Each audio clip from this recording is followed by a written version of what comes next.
பாரதிய ஜனதா என் கொள்கை எதிரிங்கிறார். 2 முறை திரும்ப திரும்ப சொல்றார். 2 மாநாட்டு. திமுக என் அரசியல் எதிரிங்கிறார். தம்பி, அரசியலுக்கும் கொள்கைக்கு என்ன வேறுபாடு? கொள்கை என்ன, அரசியல். அரசியல் எதிரி, கொள்கை எதிரி, இது ரெண்டே விஷயம். இப்ப பாரதிய ஜனதா என்னுடைய கொள்கை எதிரினா என் கொள்கை என்னன்னு சொன்னாதான் அது எதிராக இருக்கா இல்லையான்னு எனக்கு. என் கொள்கை என்ன? பாரதிய ஜனதா என் கொள்கை எதிரி, திமுக என் அரசியல் எதிரின்னு சொல்றதே ஒருத்தர் கொள்கையா இருக்கு. காங்கிரஸுக்கும் பாரதிய ஜனதாவுக்கும் என்ன கொள்கை வேறுபாடு இருக்கிறதா நீங்க ஊடகவியலாளர்கள், என் உடன் பிறந்தார்கள் மட்டும் நீங்க காங்கிரஸ் பாரதிய ஜனதா ரெண்டுக்கும் என்ன கொள்கை வேறுபாடு இருக்கிறதா நீங்க கருதுச்சு? யாராவது ஒரே ஒரு இடத்துல ஒரு கொள்கை வேறுபாடு இருக்குன்னா Congress Bharatiya Janata. Between party change, no policy. Congress Bharatiya Janata, DMK and ADMK, இதுக்கெல்லாம் கட்சியில கொடி வண்ணம் மாறு, கொள்கையில என்ன மாறு, ரெண்டும் ஒன்று தான். ஏதாவது ஒரு கட்சியில இந்த இடத்துல இது மாறுபடுதுன்னு சொல்லுங்க, மறுபடியும் பேசுறேன். வெறும் முதலாளிகளின் தரகு வேலை பார்க்கறது தவிர இந்த நாடும் இந்த அதிகாரங்களும் செஞ்சது எதையாவது ஒன்று. தனி முதலாளிகளின் வளர்ச்சியை நாட்டின் வளர்ச்சின்னு கட்டமைக்குதா? அரசுக்கென்று ஏதாவது வச்சிருக்குன்னு, இராணுவத்தையாவது வச்சிருக்காரு. அப்புறம் என்ன அதை பேசிஇல்லை. சரி, காங்கிரஸுக்கும் பாரதிய ஜனதாவுக்கும் என்ன கொள்கை வேறுபாடு இருக்கிறதா நீங்க ஊடகவியலாளர்கள், என் உடன் பிறந்தார்கள் மட்டும் நீங்க காங்கிரஸ் பாரதிய ஜனதா ரெண்டுக்கும் என்ன கொள்கை வேறுபாடு இருக்கிறதா நீங்க கருதுறீங்க? யாராவது ஒரே ஒரு இடத்துல ஒரு கொள்கை வேறுபாடு இருக்குன்னா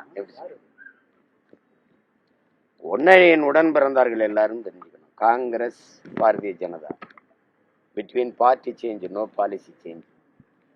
Congress Bharatiya Janata, DMK and ADMK, இதுக்கெல்லாம் கட்சியில கொடி வண்ணம் மாறும், கொள்கையில என்ன மாறாது, ரெண்டும் ஒன்று தான். ஏதாவது ஒரு கட்சியில இந்த இடத்துல இது மாறுபடுதுன்னு சொல்லுங்க, மறுபடியும் பேசலாம். ஆர்எஸ்எஸ் கோட்பாடு என்ன? நாட்டு விடுதலைக்கு போராடிச்சா? விடுதலையை விரும்பிச்சா?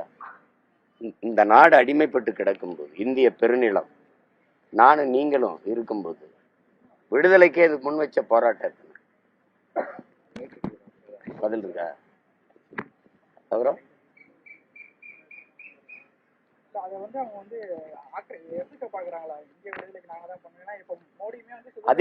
அதிகாரம் மிக வலிமையானது. அண்ணல் அம்பேத்கர் சொன்னது எவ்வளவு வலி தோய்ந்திருக்கும், எவ்வளவு அனுபவம். ஏன்னா அவனை விட ஆகச்சிறந்த கல்வியாளன் இல்லை நம்ம தெற்காசியத்துல இல்லை, உலகத்திலே சிறந்த கல்வியாளன் ஆஸ்திரேலியா அவருக்கு சில இருந்திருக்கு. அந்த அறிஞன்னு சொன்னா கேட்கணும்ல, யோசிச்சு தானே சொல்லுவாப்புல. அதிகாரம் மிக வலிமையானது. அது இவர்கள் அதிகாரம் ரொம்ப ஆபத்தானது. அவங்களுக்கு புரியுதுன்னு நினைக்கிறேன். அதனால அவங்க சொல்லுவாங்க இந்த மாதிரி நாட்டு மக்களின் நன்மை கருதி என்ன தரகு, வெறும் முதலாளிகளின் தரகு வேலை பார்க்கறது தவிர இந்த நாடும் இந்த அதிகாரங்களும் செஞ்சது எதையாவது ஒன்று சொல்லுங்க. தனி முதலாளிகளின் வளர்ச்சியை நாட்டின் வளர்ச்சின்னு கட்டமைக்குதா இல்லையா? கொஞ்சம் இருங்க. அரசுக்கென்று ஏதாவது வச்சிருக்குன்னு சொல்லுங்க. இராணுவத்தையாவது வச்சிருக்கா?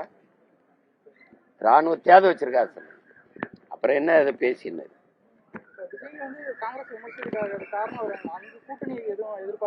அது இல்ல, முதல்ல தெளிவுபடுத்தணும். என் தம்பி தெளிவுபடுத்தணும். நம்ம பாரதிய ஜனதா என் கொள்கை எதிரிங்கிறாரு. 2 முறை திரும்ப திரும்ப சொல்றாரு. 2 மாநாட்டிலையும் திமுக என் அரசியல் எதிரிங்கிறாரு. தம்பி, அரசியலுக்கும் கொள்கைக்கு என்ன வேறுபாடு?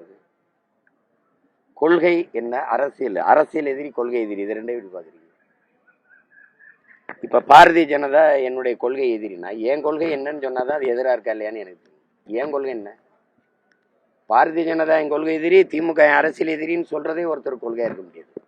எதனால என் கொள்கை எதிரி பாரதிய ஜனதா? இப்ப நான் சொல்றேன், இந்த நாட்டின் மிக முதன்மையான அமைச்சர் ஐயா அமித்ஷா எங்க ஊர் மதுரையில இந்து மக்களின் ஒற்றுமைன்னு பேசுறது என் எதிரி, என் கொள்கைக்கு எதிரி.